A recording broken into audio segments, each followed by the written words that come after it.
തൃശ്ശൂരിലെ NDA സ്ഥാനാർത്ഥി ജയിച്ചു.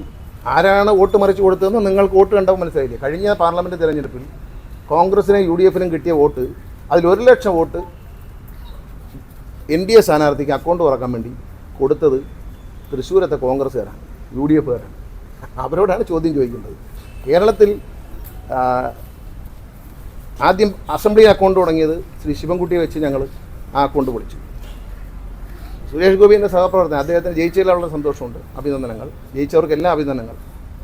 പക്ഷേ അവിടെ ഈ കേരളത്തിൽ പാർലമെൻറ്റ് സീറ്റിൽ NDAക്ക് ഒരു അക്കൗണ്ട് തുറക്കാൻ സൗകര്യം ചെയ്തു കൊടുത്തത് കോൺഗ്രസും UDFുമാണ് എന്നതിൽ യാതൊരു സംശയമില്ല. അത് കണക്കുകളാണ് പറയുന്നത്, നമ്മൾ വെറുതെ പറയുന്നത്. നിങ്ങൾ തന്നെ കണക്കുകൾ പ്രസിദ്ധീകരിച്ചിട്ടുണ്ട്. മാധ്യമങ്ങളിലൂടെ നമ്മൾ കണ്ട കണക്കനുസരിച്ച് അവർ തന്നെ ജയിപ്പിച്ചത്.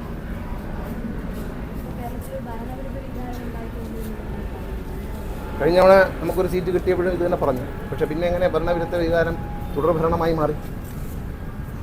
അതൊന്നുമില്ല. ഇതൊരു പാർലമെൻറ്റ് ഇലക്ഷനാണ്. ആ പാർലമെൻറ്റ് ഇലക്ഷനിലെ ഈ കേരളത്തിലെ ജനങ്ങൾക്ക് ഈ ഒരു മനസ്സിലൊരു വോട്ടിംഗ് പാറ്റേൺ, അത് പാർലമെൻറ്റിൻ്റെ ഒരു ശൈലിയിലായിരിക്കും.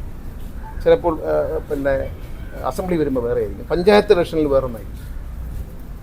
അതുകൊണ്ട് പാർലമെൻറ്റ് ഇലക്ഷൻ കഴിഞ്ഞ പഞ്ചായത്ത് ഇലക്ഷനിൽ LDFന് മഹാഭൂരിപക്ഷമാണ്.